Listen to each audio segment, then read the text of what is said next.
Good evening, ladies and gentlemen. I'd like to call this meeting to order. It's nice to have all of you here. Nice to see some students, some of our staff, and parents. Welcome on this kind of dreary evening. One of our trustees is absent, Lonnie Williams. He's on vacation. All the rest of our are present. First thing we'd like to do is have the Pledge of Allegiance. So if you please stand and join me in that. I pledge allegiance to the flag of the United States of America and to the republic for which it stands, one nation, under God, indivisible, with liberty and justice for all. Thank you.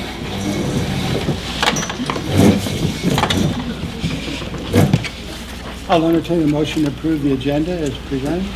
A motion to approve the agenda. I second. It's been moved and seconded to approve the agenda as it was published. Any discussion? All those in favor of the motion, please say aye. Aye. Aye, that motion carries. Thank you. Public comment, nobody has signed up. If there's anybody in the audience that would like to make public comment at this time. Okay. We'll move on to our first item, and that is student recognition administration, and we're glad to have Ms. Johnson here representing her school and some of our students. So we'll just turn it over to you right now. Becky, thank you. Thank you. It truly is a pleasure to be able to talk about Southside. Southside, our mission as a learning community is to provide excellent educational opportunities to all students. We are the home of the Eagles, where we soar to success. When I was invited to present what are the highlights, what's happening at Southside, I said, oh, 3 ideas come to mind. Our school community, our academics, and STEAM. At Southside, we start each week with Community Circle. And it's here that we have birthday celebrations. 6th grade leads us in the flag salute. We highlight SOAR. Teachers present 2 awards each week in one of the categories of safety, ownership, attitude, or respect. And it is with those narratives that we reinforce the positive behavior and celebrate our students. We try to get students participating because when they're in front of the group and they have the microphone in their hand, they are just adorable. Our kindergarten students give us the weather report, and our 5th grade has a quote for the week, 3rd grade an idiom, and on and on. And even Bain teaches us sign language each week. Community Circle is also a ready-made audience. And so whether it's the 4th, 5th grade clarinets, yes, our school has 5th grade, all students having clarinets thanks to Sandpoint Music Festival donation. And here on the bottom you can see that our 5th grade students presented a dragon through the art and music for the Chinese New Year. Number 2, academics. We are a National Blue Ribbon School in 2014, and then in 2016 we were selected as a National Title I Distinguished School. New students, new staff, new curriculum, and things have changed so that we are ready to earn a new reputation. Each year we look at our assessments to determine our goals for the year. And this year, when we looked at our math measures of academic performance, we outdid the national average in having student growth. Now that starts where students are and takes them to the next level. When it comes to ISAPs, which is a grade level assessment, in ELA, we were awesome. When we looked at our ISAP math, we were were just okay. And when we looked at our new IRI results, they are so new, we are still struggling to understand what they're all about. The old IRI was just a quick readiness, one skill, where the new IRI is a robust assessment of foundational skills. So, we are learning. So with that information, we developed a continuous improvement plan. And in the area of math, we are focusing on the core instruction, and we are following the map, curriculum map that's set by the district. We are also focusing on high yield routines. High yield routines give the teacher a way of getting into the students' number sense and assessing where they are. And here in this picture, you can see Kathy Moore working in our 3rd grade class on those high yield routines. I wish you could hear the chatter. That was just such fun learning going on. And then we have in our before school, our Imagine Math. That's provided by the state of Idaho to every student, and it's adaptive, so it's great at plugging holes. In our continuous improvement plan in the area of English language arts, our staff is again, we're focusing on the core instruction, which is our new textbook. So we are learning at every page in the book this year. But we've also embraced what's called ECRI routines, and that stands for Enhanced Core Reading Instruction.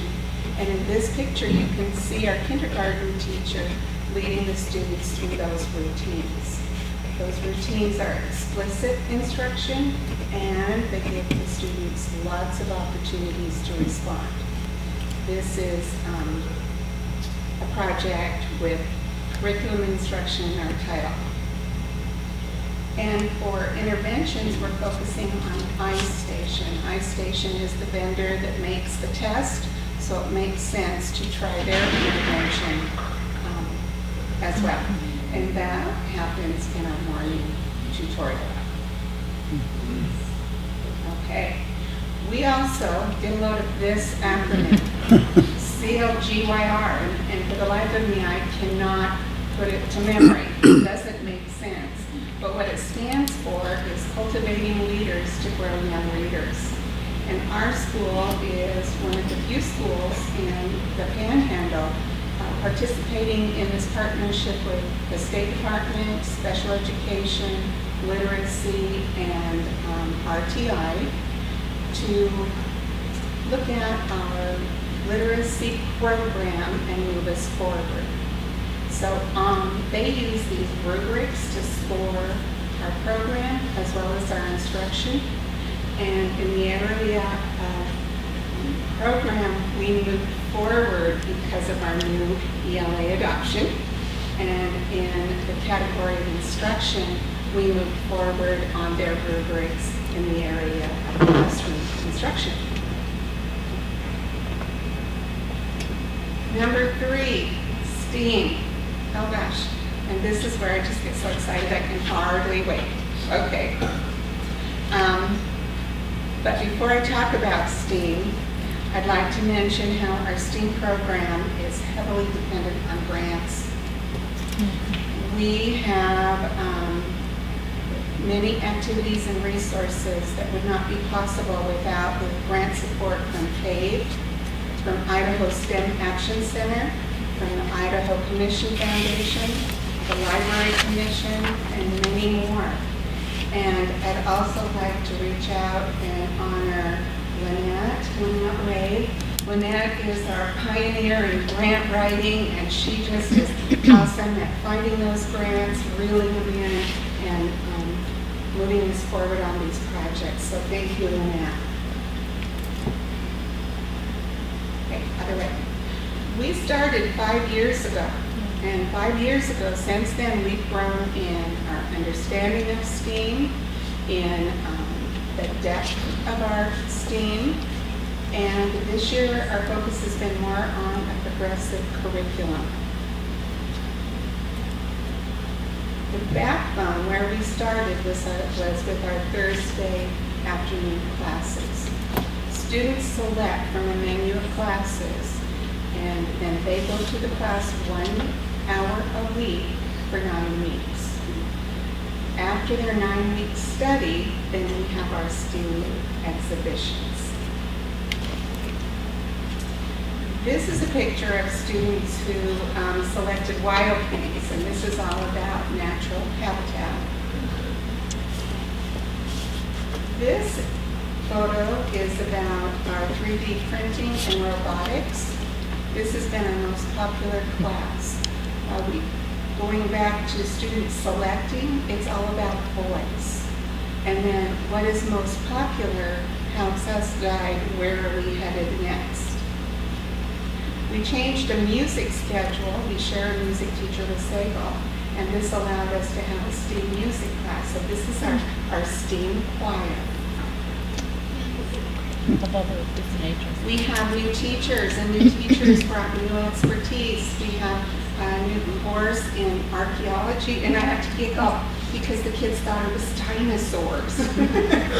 But they were digging for clay pottery and putting their finds back together. We also have a new teacher with experience in dance, which isn't shown. And then Kelly is very fascinated with gardening. This is Gardening 101, and students who took 101 will be eligible for the spring gardening, which would be advanced gardening, and then they can go to the actual planting. This is robotics, level 1, and again, thanks to grants. And here, oops, okay. And at the end of the 9 weeks, the students will either compete or perform or present at our STEAM exhibitions. Here is an exhibition on animation, and here's an exhibition on the wildlands, natural habitats. Last year we started a maker space, and through again grants we were able to add a lot of parts and pieces to that space in the library. Our library is a little different than most in that we have kids active in all kinds of things. Here you see them active in the maker space with robotics. Another STEAM that we added this year was our after-school STEAM program and summer school STEAM camps. Our after-school STEAM program is an enrichment program where Monday is science, Tuesday is technology, Wednesday engineering, arts, and math. And again, due to grants, we were able to get funding for summer school STEAM camps. We offered 3 camps that were 2 days long. The first day, we provided busing, which was a good share of the grant. And the second day, parents provided the busing, their own. So volunteer drove the kids to town. And I'm thinking we were about 90% of our students came back for that second day. Wow. So that tells how successful that program was. Here's a picture of one of their sessions in the library with coding at level 1. So then, we participated this year with a week of coding in December. Hats off to Lynette, who wrote a grant to get us this event. And there was Lego coding. I studied this picture and studied this picture, and now I'm this much smarter in coding. There was coding with robots. And there was coding with microbits. Again, a progressive curriculum. This year, we earned an Idaho STEM grant and was able to host a family STEAM career night. And at our family career night, it was broken into 2 parts. The first part was presentations from local experts, local engineers, and the second part was having students experience maker activities. So hang on, here we go. We had a wildlife biologist from Idaho Fish and Game, U.S. acoustic research from Bayview. That's all about sonar. That was awesome. Top secret stuff. A computer programmer from Coachella.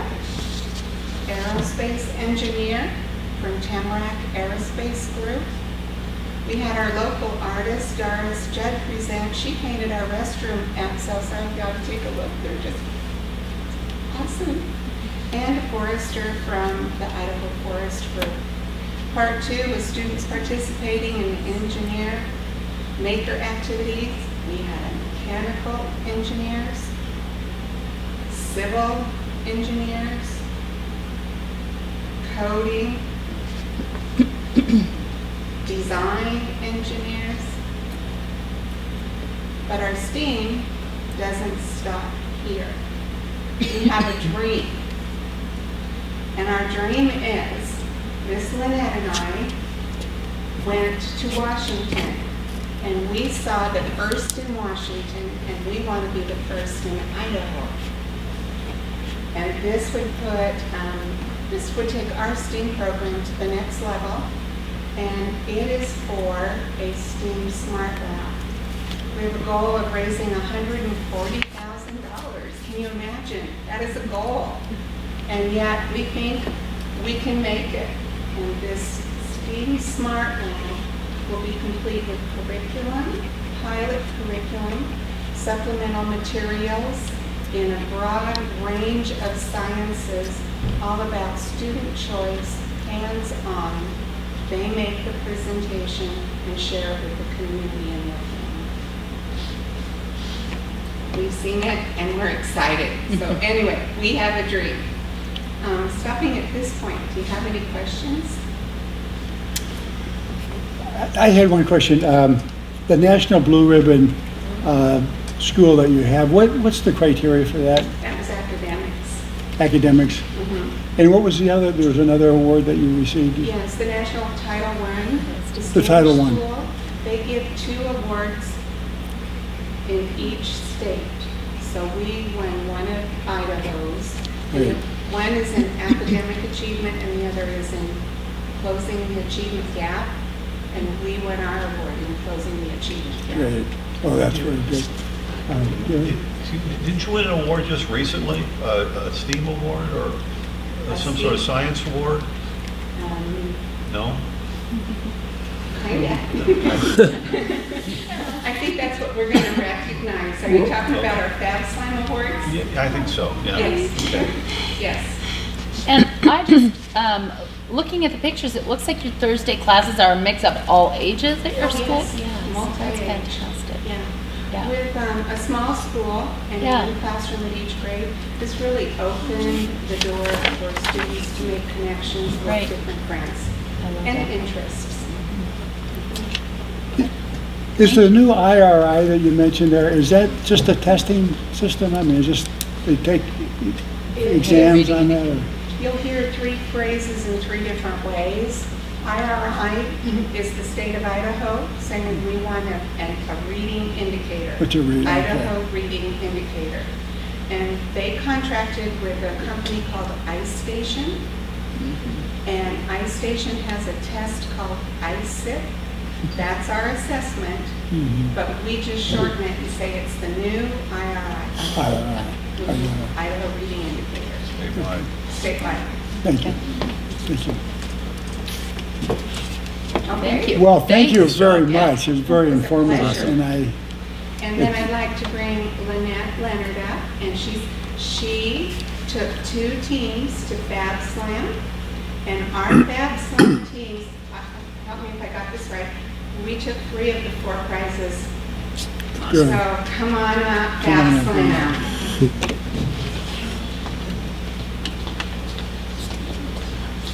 It's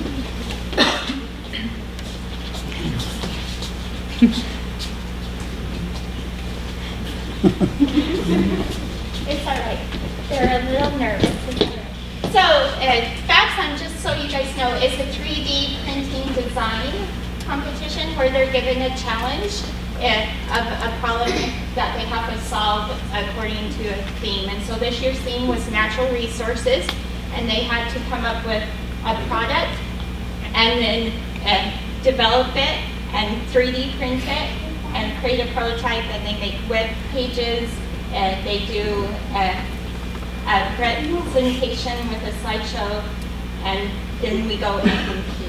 And so we have Sadie, and we have Georgia, and we have Bailey on our 6th grade team.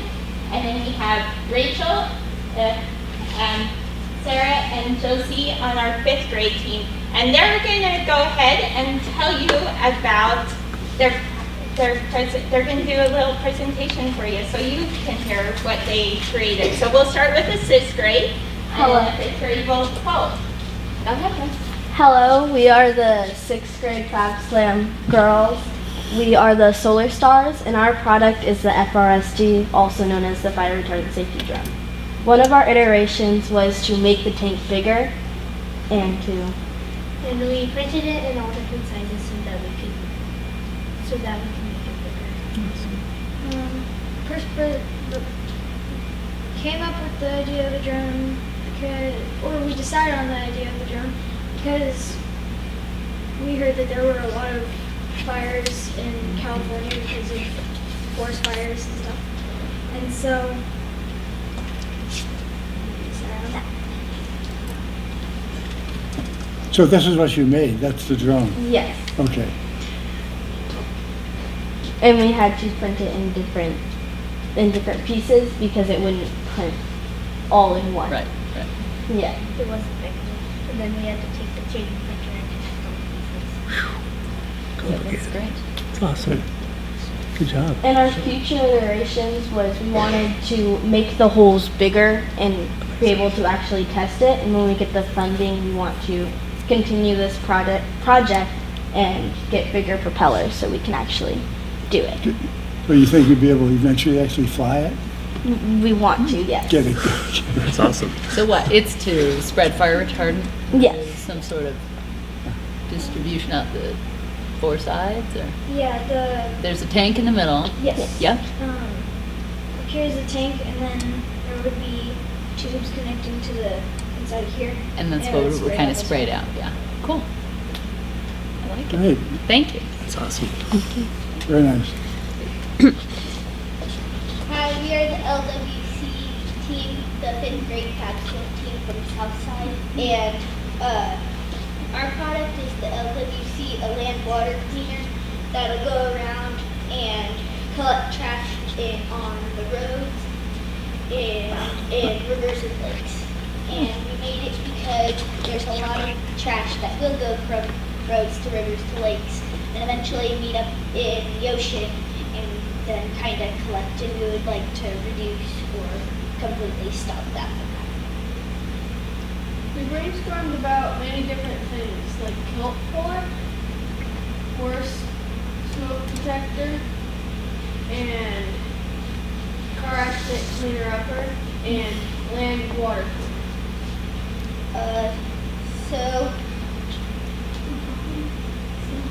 Wait. We went through the design process.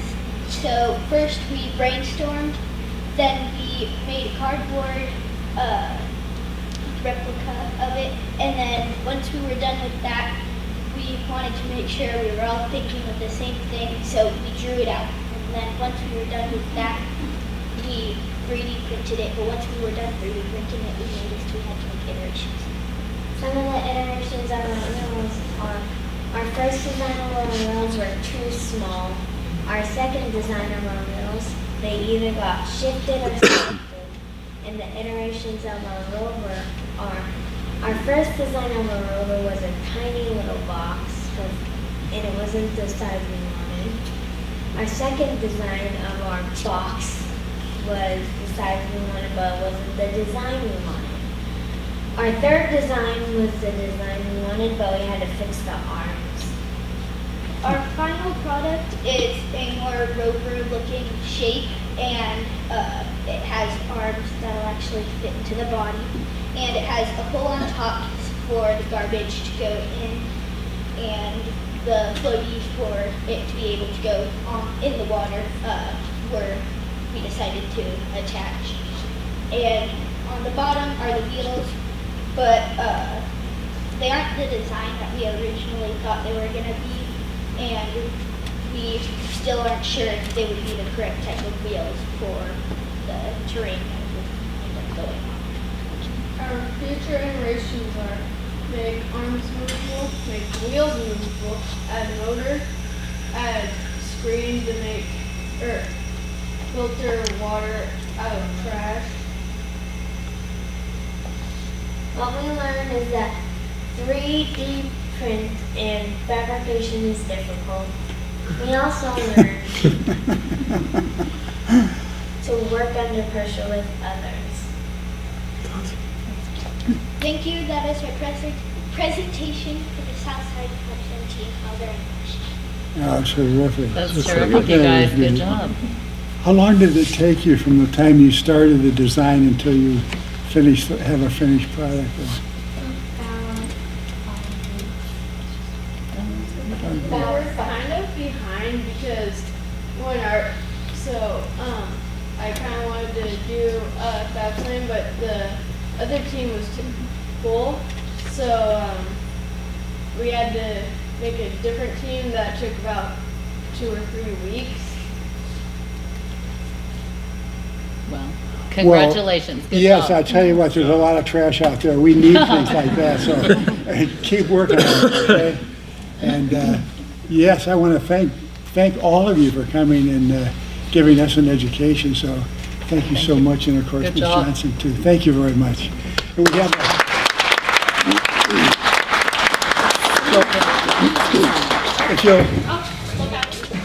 we have we have a certificate we would like to give you, so if you will just funnel this way and You would say your name. You get to shake our hands too. yeah, you get to come this way. You get to. Yeah, tell us who you are and come on around. Congratulations. Thank you, That Sadie. was so awesome, Sadie. Hi. Sadie? Yes. Congratulations. Sadie. Sadie. Congratulations. That's so awesome. See, I was having trouble matching Thank you. Oh, thank you. Congratulations. That's so cool. Nice to meet you girls. That's such an Put me awesome. down as Mercedes. Oh, Mercy, we do. I didn't answer officially. Sadie, come back. Nice job, I love it. Bailey. Congratulations. Hey, thank you very much. Sarah. Sarah. Nice presentation. What's your name? Rachel. Good job. I know, I love the 3D printers. This is Rachel. You can make some body That parts was for awesome. me. Good presentation. Rachel, this is Rachel. Rachel. That's very Congratulations, Rachel. Hello. What's your name? Joseph. Josie, okay, yes. Thank you. Good job, nice work. Okay, we'll come over around behind the students here. Okay. I'm staying. You want us to go there? Yeah, that way they That way, then we Should we pull these things up to the side a little bit so we can see them? And then you guys, the adults can stand behind you guys with these on the side. Yeah, you can stand like right behind us. There you go. Is there any way we can make that stuff? I got lines across somebody's head one time Oh, that's before on that. I think it was you. Okay, here we go. Wait, scooch, fill this middle in. Oh yeah, there you go. Okay, here we go. Whoa. Make sure that's good. All right, yeah, that looks great. job, Thank you. students.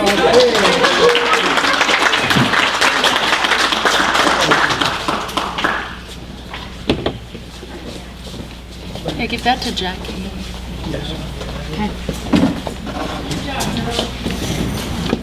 At this time, we'll just take a short break, maybe 2 or 3 minutes, before we get on with the rest of the program, to give those of you that may want to depart a chance to do so. So anyway, thank you for being here. Thank you.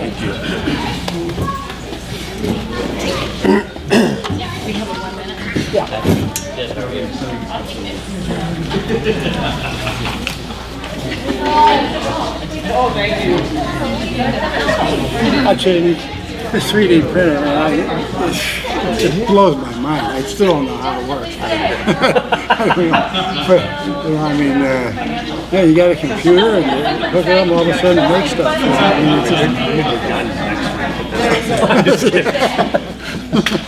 No, it is pretty awesome. It is, it really is. Hey, have you been down? I drove by the Blue Gate, Lower Syringa, and saw your truck recently. I was going Oh, yeah. around on the other side. I think it was your red truck. Yeah, I get out there in the It's a afternoon. better spot now. I actually Oh, well, I do too.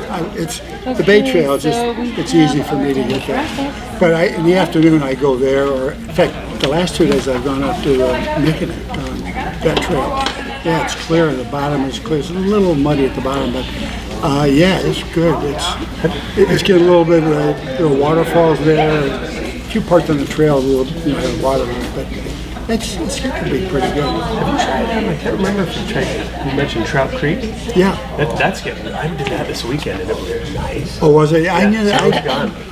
It's all Can gone. we Yeah, bring I it was back, there boys? maybe Come a on, week ago. can you come back and stop talking about the Shark Creek? Yeah, that's another Isn't good. that a fun one? Yeah. The bridge at the creek underneath it. Sorry, Joe. Yeah. Like, what are we doing? And there's a place you go out where where the picnic table is up above.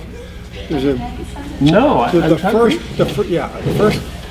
when you go up the first highways, you're along the river, and then Yeah. you go up, and the first highway up there, there's a trail that goes off to the right, and you go about a quarter of a mile down there, and there's this picnic table. It's covered. Is it a single track trail or like a road? It's like a road, Oh, I see. Yeah, I saw that. like It a goes road. up pretty steep. and then. But it's a great place to take a lunch or something, in the summertime, and it overlooks the river because you look down about Took maybe 3 of you. 300 feet. You see the river down there. know. Oh, it's perfect place.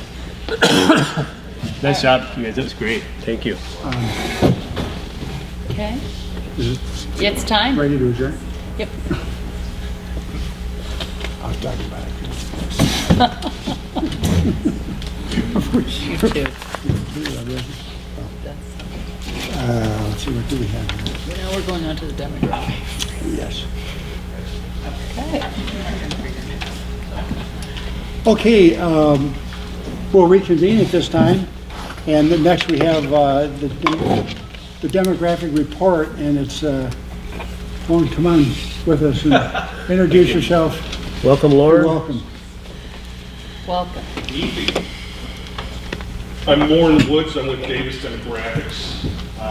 Our company was brought in contact by Lisa Halls earlier in the fall about helping her kind of get a grasp of what's happening in the district. She kept on seeing this population in the district and just couldn't figure out. The old way of calculating would mean that the numbers would be showing the kids should be declining, but they weren't. And we kind of figured out why they weren't declining. It wasn't Lisa's numbers were perfect. It was just that there's a thing going on in the area that maybe we just didn't know about. I've been with Davis for this is my 13th year. Background was in accounting, and then was in supply chain for a number of years. Then got into GIS. Crazy stuff, right? It's like a millennials flipping jobs, but every about 10 or 12 years. But I found this GIS comes in really handy, especially with K-12 administrators, helping them understand exactly what's going on within neighborhoods. So part of this process, the work that we accomplished here was taking the original data that was there. Transportation has got done doing some realignments and things, and they had some shape files that we're using to help pick up kids. Well, we had to take that information and convert it into an actual overlay into the world, the actual map of the district. Transportation is great because it's XY coordinates, you know where to pick up the kid, it's fantastic. We actually need to know where the kid is within the geography, how it lays on the rotation of the earth, all that stuff. It's a big district. Bonner County is huge. It's not like, you're just looking at Sand Point, you're looking at this really large geography. Part of the length of this should have been done when we met earlier in the year, or late in the fall. This should have been done in January, February. But because the district overlaps several municipalities, it's getting that coordination with some of the other planners to help us understand what's going on in their city. And at some point, Lisa and I, we had frustrations trying to get information from people. Fortunately, we had some breakthroughs. All the time spent waiting for stuff didn't lead to us gaining anything else other than what we already knew. Thank goodness for the county's involvement. Sandpoint's planning department was fantastic during this process. It has to, because it's where the densest part of the population is, right? Once we've gotten all that information, with research development, we take all that information and help us compile develop summaries based off of the geographies within the area. The elementary, the 7-8, the high school enrollments. And then try to analyze what to expect and what's happening within the district. So the first part of this, on the right side, folks that are internal will recognize those were your attendance areas. If you just brought them in plain into GIS. The stuff on the left is what Dr. Woodward said was, thank you for bringing us into the 21st century. This was the part where, if I can get the mouse to work, here we go. One mouse. Here we go. Now we have the internet. Anyways, there it goes. Yeah. We'll take us to that in a second. Yeah. We created I probably didn't want to work too well, did it? Well, gosh darn it. It won't show that screen. Let me minimize this for a second.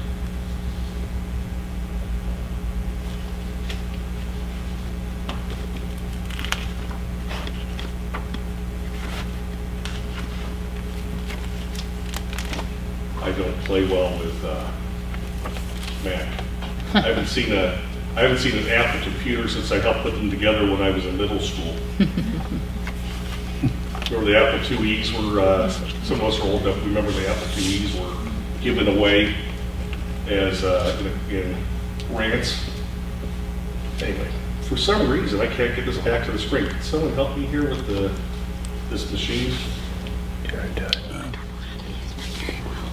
Kelly? Phil's got it. I have faith in you, Sorry. Phil. You can do I was it. trying to show that. This screen? Yeah. Oh, and it's staying on the PowerPoint instead of going Yeah, it should have just gone over through it. I'm projecting Apple TV is very We slow. can turn that off. X out? Yeah. I might have a hard time going back and forth. I think so. Kelly, can we get the light dim? Real good. Oh, there we go. Oh, there we go. Sorry. Yeah, that helps. All right, I'll come back over a second. So up here in the top left is what we created. Once we figured out that we had the attendance areas correct, we put together an online application called School Site Locator, which allows a parent or staff to type in the address up there in the top left and locate where they are within the district with directions and stuff like that. Also giving you variables of if you're driving a truck, delivering something, it'll give you that also, what roads you can go down. In some cases, trucks can't go down certain neighborhoods.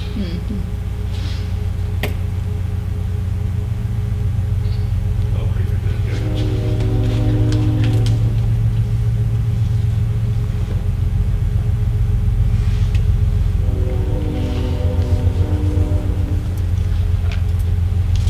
There it is. Fantastic. So we had that fun. So anyways, that was the base, that's the beginning of this whole process. Verifying that we have the attendance areas right. Understanding that we have the attendance areas right allows us next to geocode the kids and place them, making sure they're properly in the right attendance zones. So we geocode them to the streets, to the parcels, whatever reference data was available from Bonner.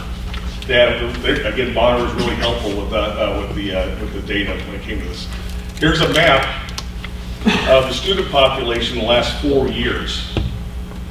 And what we do, just for visual aid, is that we'll show the students, the larger dots are from 2015, and then they start to become smaller. So like the little black dots are the students this last year, kind of a walleye effect. You notice where's most of the population, we already know that kind of anecdotally, but visual aids are helpful. Notice we have some children that attend from outside the district. So we have a zoomed in view of a more dense part of the school district. Everybody follows are pretty good? Okay. Knowing this and having the kids mapped out the last 4 years allows us to do other analytics later on because there's another process that we need to have to make sure that we have the kids in the right spot, compare them from year to year. Here's the map of student density for the district based off of fall 18. Again, you know where the densities are. This is basically highlighting it even more. We've taken out student incidents, geocoded points greater than 3. So when you provide this to the public, it doesn't show specific locations, it's generalized. So you notice that we had kids everywhere in the district, but there's no green spots everywhere. We've taken that out.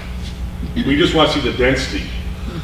So all the way down there in Clark Fork, you have a small pockets of density. And then we zoom into that area again, where we know there's a lot of kids. Straddling Washington and Farm Stidwell. Once we geocode the kids, we take your attendance areas and we start splitting those things up even further. We break them down into small little planning units called study areas. We try to split those down to the point there's probably about 50 to 70 kids in each one of those areas.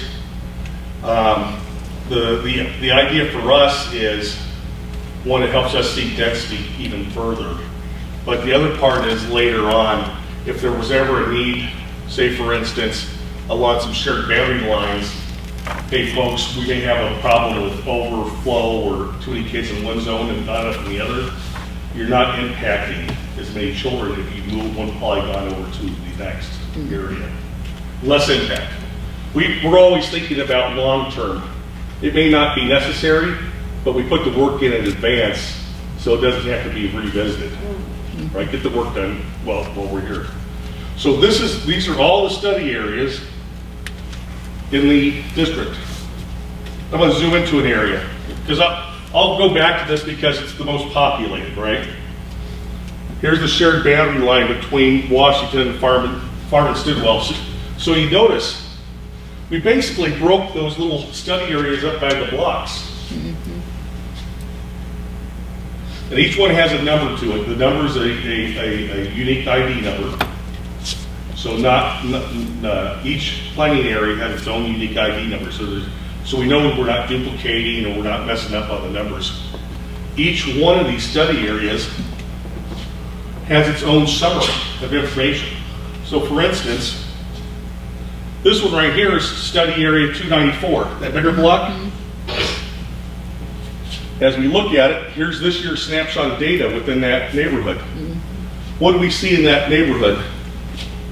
We see a pretty good average size except for first grade and third grade, or fourth grade.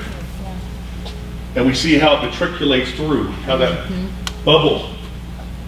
Really cool analysis, allows the district to see the things that Lisa's been experiencing, but now we can actually show you all what's happening. Because these things right here, especially in elementary schools, make people kind of shift in their seats a little bit because they're worried about, do I need to build another wing or add an extra teacher that units? Well, it's only gonna happen, you know, if that was like 30 students, you know that bubble's gonna be 30 students to the next grade, to the next grade, to the next grade. You can kind of see where to go with that. It comes time to, especially with human resources, being able to balance out staffing. Very cool stuff. So all those planning areas equate to the zones, whatever zones that you want.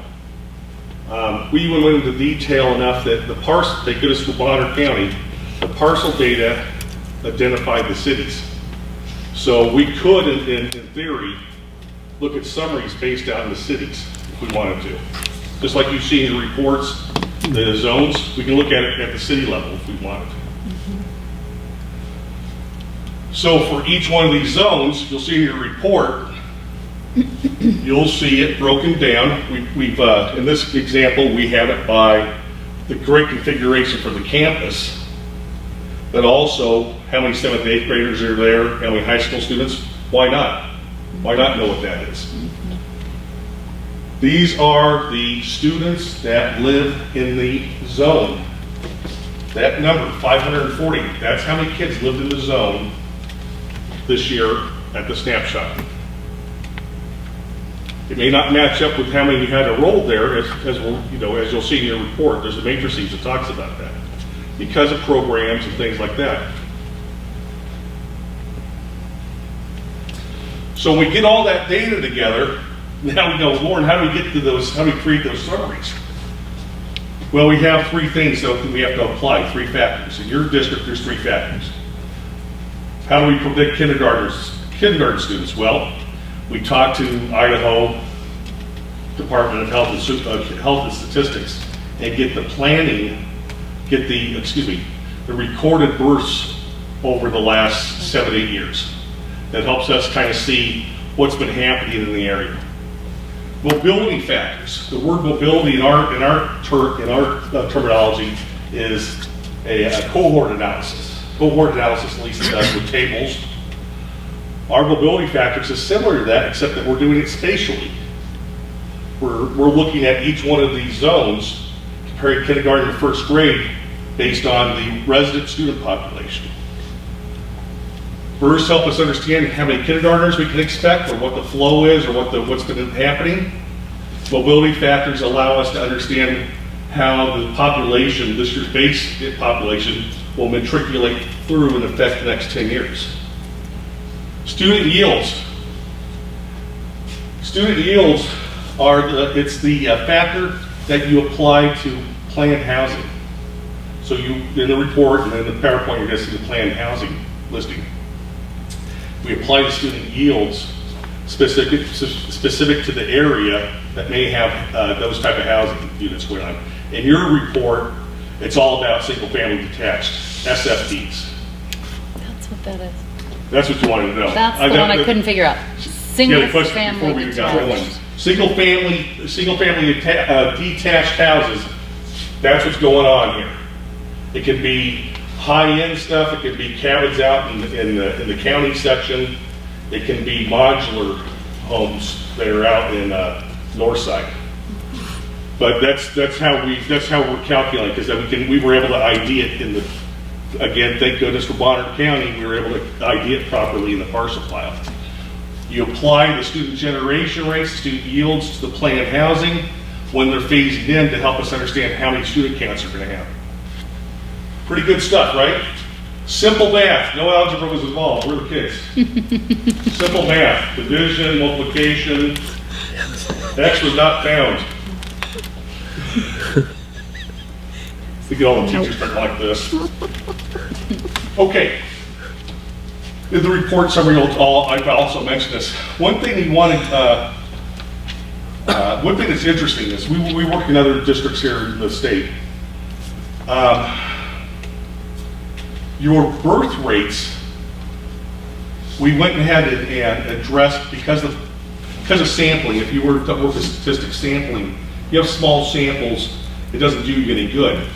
So you notice that we started referencing some of the outlying communities within the sample, because some of these are just way too small, almost you wouldn't even include. Thank goodness we have some larger populations to help us help blend the numbers together. What we did was we took a look at 2013's data. These are children that are showing up at kindergarten this past fall. And we compare it to kindergartners that are showing up next year. Those are kids that were born in 2014 to help us kind of understand there's this little growth pattern that should be expected. Then we apply a rate of change to that kindergarten class to help us understand forecasted students, the forecasted kindergarten growth. Now, in your district, because some of these attendance areas had some really peculiar situations where they had a really sharp increase for a kindergarten class or a decline for no apparent reason, we had to make some adjustments to address that because that's an anomaly. We have to kind of make sure that we take those anomalies out of the equation. Because you're not, well, one area had 124 kids, it's had 124 kids, and all of a sudden there's like 90. Well, that's not going to hold true, because if you look at it the next several years, that doesn't hold water. That's just an outlier. Maybe some more kids were born earlier in the year and they showed up for school, or more kids are showing up later because they're born later. But this allows us to understand what's going on in the district for kindergarten growth.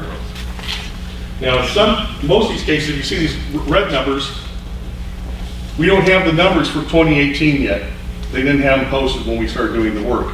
So we've had to kind of make a trend analysis and be conservative about it. We're not going to say there's going to be a whole increase or decrease, but we kind of kept it on average, right? One of the things, and I'll talk about this in the next slide, you guys here, the district, it would probably be better if I put a couple other districts up here. Your district is actually staying rather steady, the blue bars. The state has been in decline. In other districts, their birth rates are in decline. Boise, bam. Middleton, bam. Middleton's getting offset because it has a bunch of new housing and people are moving in there. Cheap and expensive housing. But it's offsetting. This right here is the interesting part. Your housing, your median income house right now is like a little less than $300,000 for the county, which is right around the national average now. National average is at $300,000. Oh, wow. So we don't have that big push of young families moving to the area. What we have is a lot of people buying secondary homes. Whenever I talk to somebody working in Lake Ponder area, they're like, oh, yeah, I have a house up there. It's usually, somebody from the other districts and the other side of Spokane. I have a house there. Or my dad owns a cabin on the water or something like that.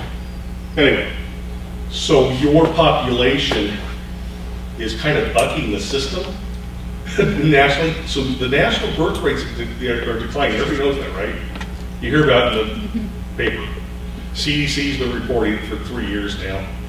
And so with my experience, I look at this, I go, I would have thought it would have been declining. I would have not even looked at it, and then this is one of those things that kind of step back and maybe kind of go, oh, well, that's interesting. This is not holding true like in other parts of the state. It means people are staying here. Another part of this is student survival cohorts. We compare 4 years of data. Kids live here in 2015 compared to 2016, 16, 17, 17 to 18. You see a lot of green here. Green means you have a lot of retention. People are staying in the area. You have a large increase coming into first grade because there's kids that are attending other alternative preschool type campuses, and so you have this uptick when they show up for kindergarten. But as you look across, you see a lot of retention, green. In high school, you expect to see the sporadic of red and stuff. In Idaho, this number is always high, 9th grade, and then you start seeing this decline, reds. So when you see areas that are in green, Hope Elementary area they seem to be retained, or the kids are moving on, you know, through their class through each year. Sometimes you'll see red in areas where their retention back to 9th grade is greater in some neighborhoods. Okay. Everybody follow so far? This helps us understand what the district is experiencing from inward shifts to apartment changes to resales to what's happening in the population. It's reflective of what's happening in your student population. And then we apply this to your base year to help us understand how is that going to look over the next 10 years. So student yield, it's done by magic. No. Everybody's like, oh, yes. Everybody loves magic. We have the parcels from Bonner. We overlay the kids on the parcels to tell us this is single-family detached homes have this many kids sitting from those areas. And in the report, because it's for Bonner, it made it so much more efficient to do this analysis. We did it by the elementary zone. You see the report, you have it by your elementary zone, so you can see what the student generation rate is at each one of the zones, which is fantastic. So when board's gone, and somebody shows up and says, I want to build 500 homes in one area, at least I can go over there and go, what the impact is going to be. Again, multiplication.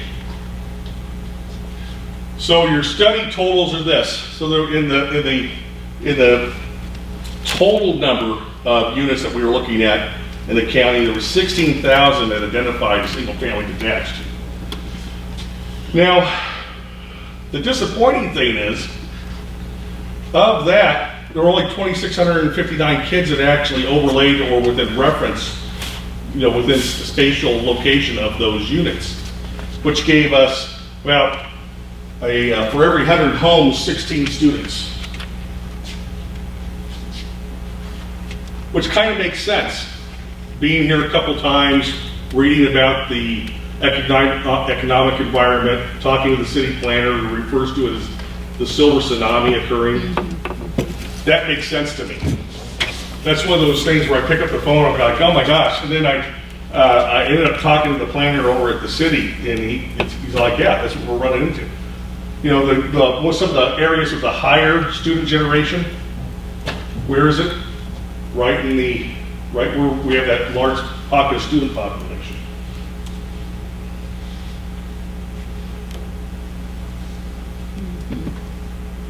So Washington, Stidwell, and where are some of the developments occurring? Washington. Oh yeah. Residential development. We drove. I was here, so I was the one who drove the development. So when I came out to visit, I spent part of the next day and a half driving around the county, looking at areas, and at least we had an idea. Thank goodness for remote imagery and keen eyes in our office. We have planners in our office that can spot development for about 40,000 feet. They're like eagle eyes. And we started overlaying remote imagery, and then Bonner County got involved and helped us pinpoint areas. But these are areas. I mean, this is fun. This is Dover Bay. Mm-hmm. I don't expect to have too many kids coming from that area. Where's that Maplewood area? Maplewood's, we go down Rivers, we go down towards the county offices, turn left on Division, head towards the lake. I don't know streets. Yep, you're right. I know where that is. That's back in. Yep. I don't know street names as much as like the burnt out car and the oak tree. I'm a geographer. No, I know where that is. I know where that is now. Yeah. But Maplewood's interesting. Maplewood has 2 lots there, and I went over and drove by. That a total not a big impact. No. But the homes that were on construction that were framed and roofed are all complete. They have the signage out front. So somebody, the developer there was building them to sell. They weren't building them off sales. So they're sitting there for sale right now. Yeah. But they're ready. They're all move-in ready. Hey, Lauren, Yes, sir. not to interrupt you, No. but before we run out of time, I'd like you to concentrate a little bit, kind of a summary of where we're headed, because that's really what we need to know. Yeah. I agree the methodology and everything is good. We had a copy of this beforehand, so we're somewhat familiar with it. Yeah, so we're getting there. So there was development research, online maps were shared. The maps will help you indicate where the development points are happening. Listing of the residential developments broken down by phasing. So there might be one, like Dover Bay has several phases going on. We have those broken down. Again, methodology. First, help us understand kindergartners. Mobility. Student survival cohort helps us understand how that population, the 253 kids in 2018, what it's going to look like down the road, along with the application of development overall. So your district has growth potential for the next several years. It's supposed to peak around 2025. Okay? Your district has increased for the last several years at elementary, what Lisa's been experiencing and trying to figure out. There's a bubble coming through. That's what it is. Yeah. That bubble is supposed to peak about next year. And where's it going? It's going up to the middle school. Middle school, exactly. What's going to cause pressure at the middle schools. But it's not all in one spot. This is a 10-year. This is over 10 years of change. It's going to be in specific areas. So in 8th grade, the peak enrollment's going to be in 3 or 4 years. Well, just looking at it, I mean, I looked at it beforehand, and it looked like in the next year or so, the middle school is going to see a big increase. I mean, a big increase, 130 students or something like that. And, Correct. And This is the resident student population, almost 720 resident students. Yeah. Now, keep in mind, in the summary part of this, what's happened the last couple of years, we have 40-something less or 50-something less open enrolled students from outside the district attending that have accounted for. That's why in the older grades, I left them off. Because I don't know if there was a shift in policy for open enrollment kids from outside, and those kids from the north and outside. Maybe they're just going to another program. Who knows? Sean says There's no shift. there's no shift. Policy. It's just one of those happenstance. High school's going to see that impact 7 years out. yeah. It's a wave. Yeah. And Lisa was trying to figure out, it's a wave that started based off of those kids that were born pre-recession.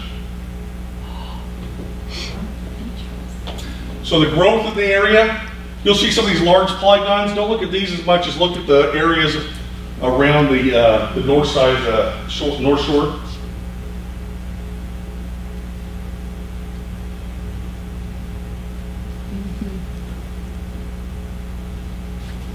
So you guys have been growing.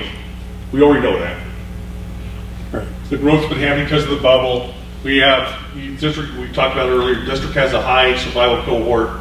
Births are affecting this, keeping the kindergarten rate rather steady, which eventually will lead to the population, if open enrollment is still, if that enrollment stays the same, with kids attending from outside the district, you're looking at a leveling off around a couple thousand kids to 1,000, 2,050.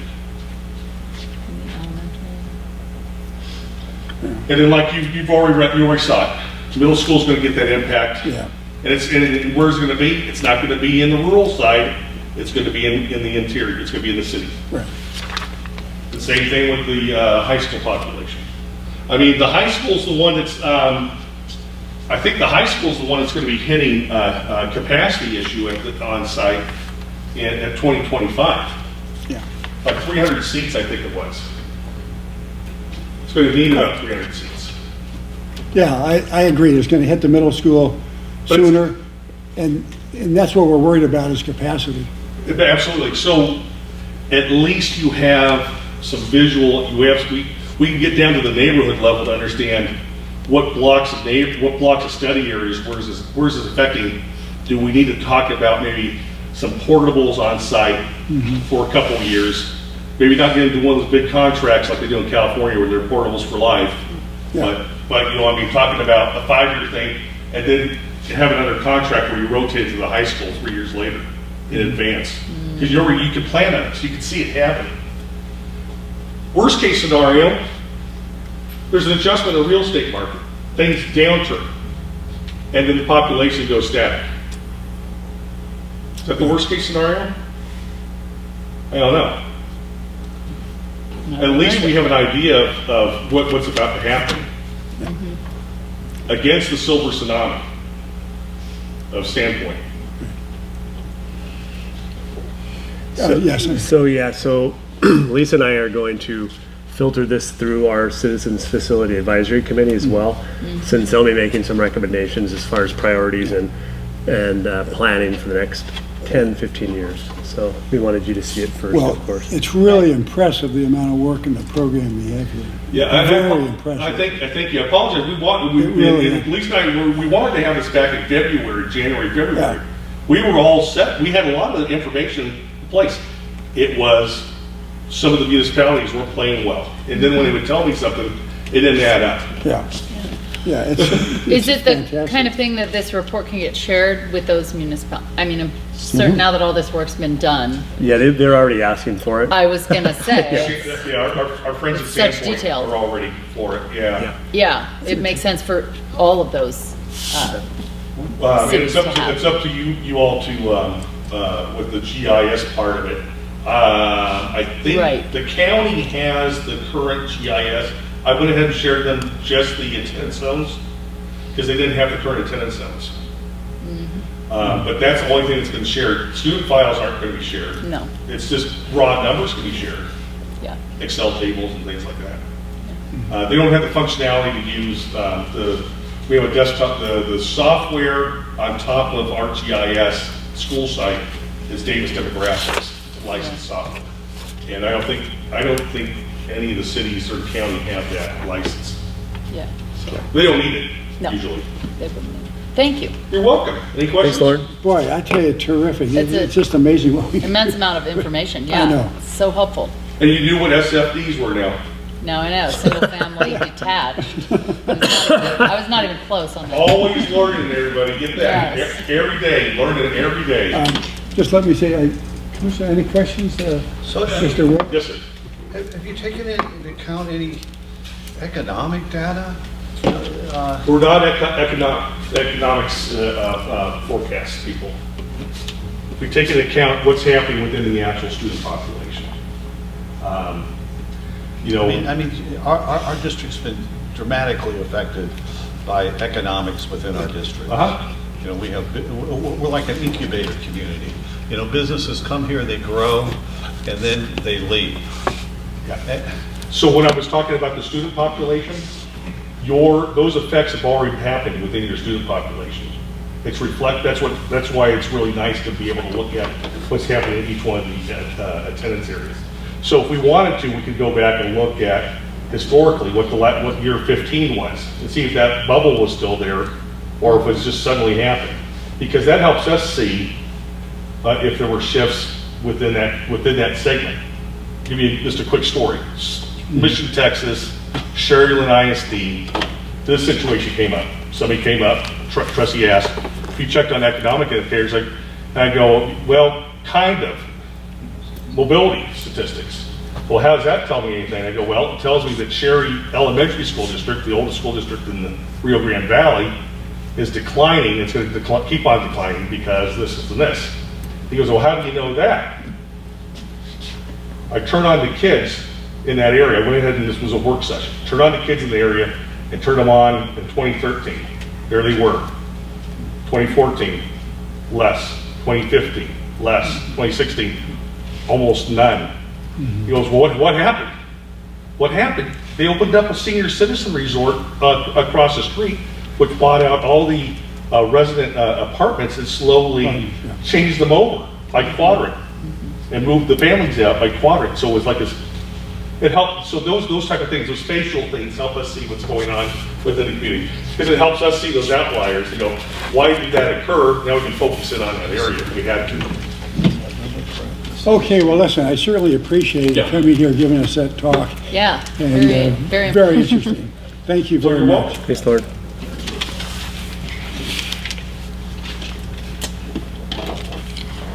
Okay, we will move on. You could just here shut the laptop. shortly. Thank you. Done.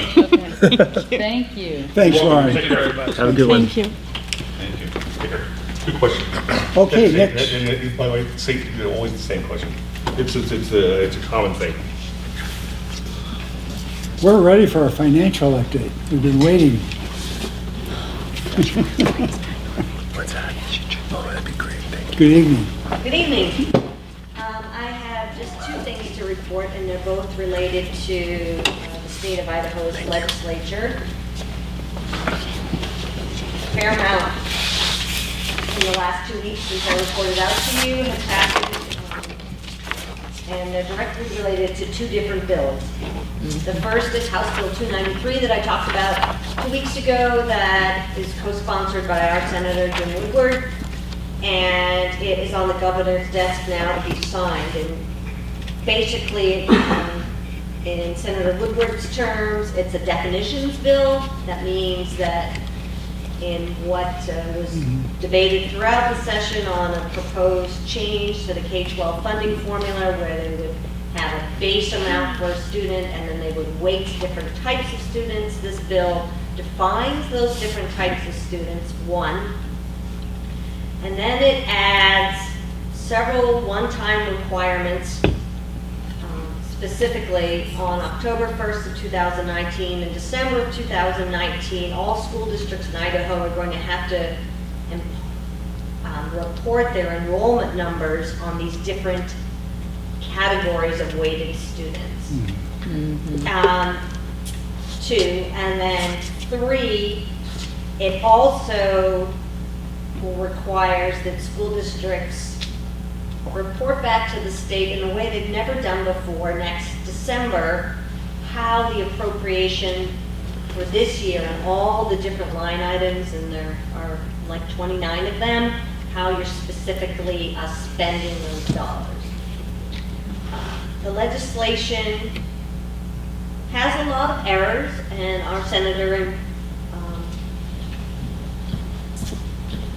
introducing this bill to the Senate Ed Committee was very forthright, but in the time frame to get passed, they're hoping to change those errors in rule making. So that's one. The reason why this bill was introduced is one of the greatest outpourings from the stakeholders on the draft and then the proposed legislation for a new K-12 funding formula was that they didn't have the right data. And that's, we expressed that concern loudly and clearly, and the legislature has heard that.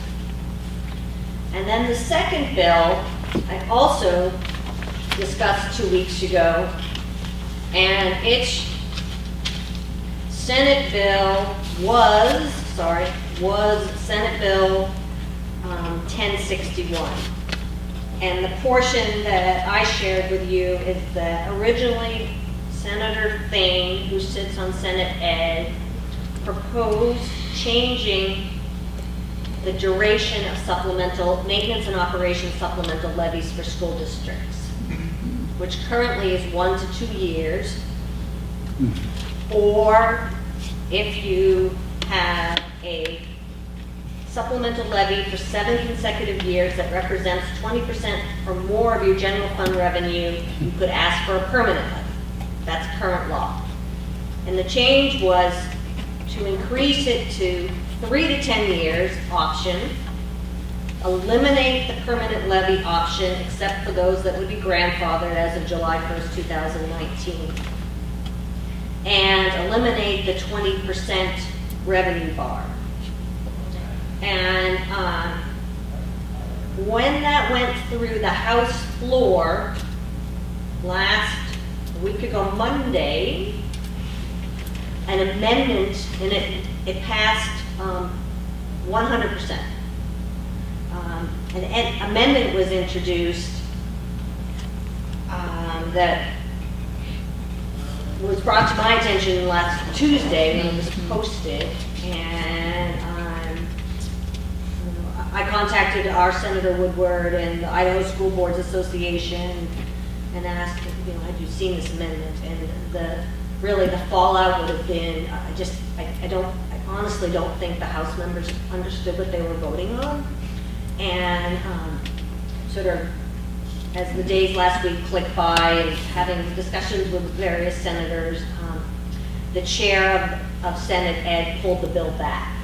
So it's dead, which means... The whole bill they pulled back, not the amendment? Dead, which means that current law, at least for one more year, holds. And more and more districts are, 91 of the 114 school districts currently have supplemental levies in place, over $200 million this year alone. And something probably of the nature of what Senator Thane originally introduced may be brought to the legislature next year. And again, as a district, we now are 19 years into having a supplemental levy, and we are in our 10th year of meeting the criteria, so we could, as a district, qualify to ask our voters for a permanent supplemental levy under current law. Okay, good. That's all I have to share. Thank you very much. You're welcome. Appreciate it. Thanks for the update I on wonder what protocols. was in that amendment that caught everybody's and wanted to she- pull the whole thing and She sink gave us it. an email about it. Yeah, Or was If you it- look it basically back, was saying that if your look back on April levy 2nd. rate increased by more than 2% over 2 years, you would have to go back to the voters mid, whatever that cycle, Okay, yeah. and ask for, A vote to increase it. right, Yeah. to, Which would just put you back in the same spot you were Yeah. anyway, of having to be Right, in front of the right, voters every right, year. and Yeah. it just- Okay, So, questions? thank you. Yes, go ahead. Has the 2019, 2020 funding bill on the old formula, has that been finalized now? Yes, the governor signed that into law, and I reported that to you 2 weeks ago. So there's been no change to that? No change. Okay, thank you very much. I appreciate it very much. Thank you. Okay, we're going to move on to action items now. Yeah. First item we have is a consent agenda. Make a motion to approve the consent agenda. I second. It's been moved and seconded that we approve the consent agenda. Any discussion at all?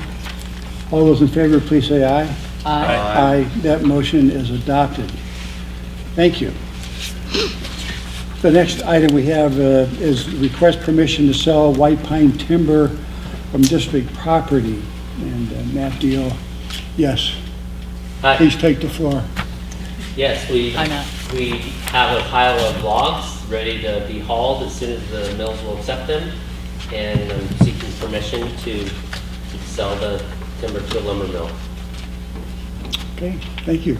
Sounds like a good idea. Any rough estimate? It's not significant. Maybe, Oh. maybe it's $2,000 or $3,000, $4,000. Do you have a load? Good enough. Yeah, a load or two. Maybe 2 loads?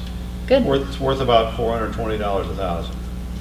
Right, so There you go. that's about what our estimate was. That's gross. You've got to pay the, of course, you've already paid to have them. Are you interested? He's trying to make a deal with us right now. I know something Maybe about 6,000 to logs. 8,000 board feet, so 8,000 board feet, so Oh, you have to recluse $3,400. yourself. $3,400, Yeah. you got to pay the truck. Yeah, it's not enough. It's not enough to bring in the portables for the bubble. No, but I do like that it's helping offset all the, But it is, Cost of it. I know the mills aren't taking logs right now, but it is important to move them, especially, white pine blues, it degrades, You know, the weather now is wet, which is good, but it could degrade quickly if you don't move it. So we're hoping for early May, is what I'm told. Great. Okay, thank you. I'll entertain a motion to, Make a motion to approve the selling of the timber to lumber mill. Second. it's been moved and seconded to approve this request in motion as stated. Any discussion on that? All those in favor of the motion, please say aye. Aye. Aye, Thank and you. that motion is adopted. Thank you, Matt. Thanks, Matt. Next, we have designate school psychologist as a hard-to-fill position. Superintendent Woodward? Yeah, so this is, I might be the fourth year we've asked for this, so this is not new. We pay them an extra $5,000 per year as per state code, since they are hard to fill positions. So it continues to be our hardest to fill position, and right now we have 3. We want to have 4, but we cannot find a 4th. We contract out for a 4th person right now, but we're hoping with our new salary schedule we'll be able to do that. So yes, we would Okay. like to do this again this year. Do you think people with, Yes, ma'am. question? You certainly may.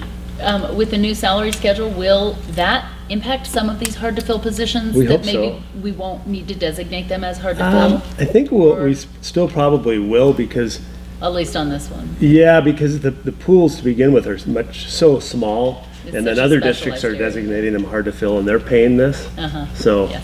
yeah, but good Kind of question. a trickle So effect, yeah. question, what's the educational requirement to be a school psychologist? They have to have a special degree and certification, just like a Have teacher would. certification in school psychology, it's different than a counselor? Exactly, yeah. Mm-hmm. They're two very different degree programs.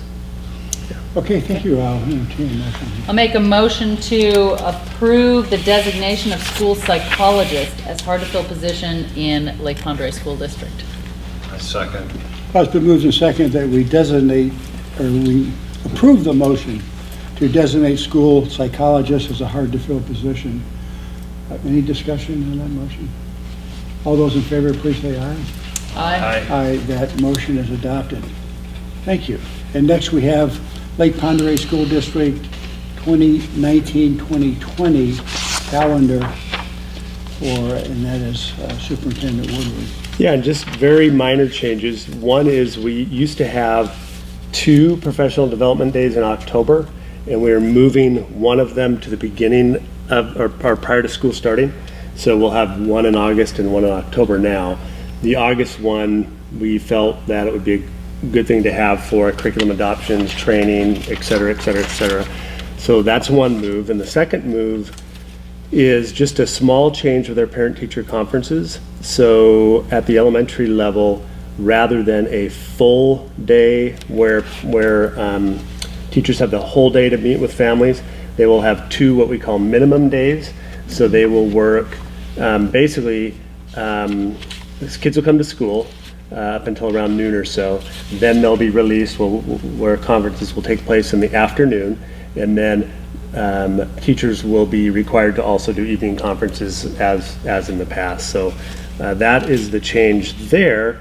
And we will continue with, because of that change, we are then, if you can see the Thanksgiving week there, it would be, students would not be required to come to school that Monday, the 25th. The overall student days, the number of student days does not change. They still go to school the same number of days as they did this year. It's just a minor switch with parent-teacher conferences. And this went through our teachers. They all voted on this, and I think it was 96% of them were in favor of this change. Yeah. Okay, questions? Yes, what was it this year? Didn't they have Yeah. the week off? Well, no, Monday. They had Monday, which is like, Exactly, so the you Monday, get the minimal 19th. attendance when you have a was- one day out of the whole It week. did impact our attendance for sure, so it was definitely lower. Yeah. So anyhow, yeah, so. Yes. Okay. Okay, if we could have a motion to approve the change in the calendar as recommended by the superintendent. I make a motion that we approve the calendars as changed by the recommendations by the superintendent. Second? I second.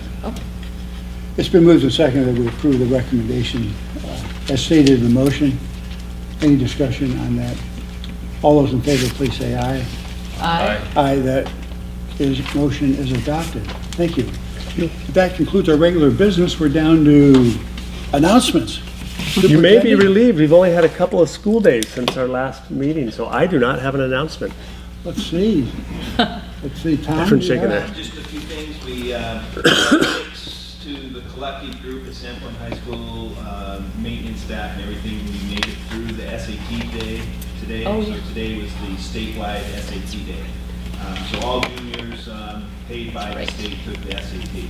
And then our health occupation students are leaving tomorrow for their state competition. So those are two things. And, Great. most of the spring sports activities have been washed out for today. We do have a home track meet scheduled for tomorrow, and we'll probably be able to get that in no matter what the weather's like, so. Okay. Great. Andrew, do you have anything? Same. SAT day. Phil? Only hiccup was the squirrels knocking the power out for a little bit. But, Oh, Great. squirrels again. So Yeah. Okay. Ms. Johnson, do you have anything to add? Nice to have you here. Nice to see your kids. It's good. They did a really good job. Yeah. Anything else? Okay, we will stand adjourned. Thank you all very much.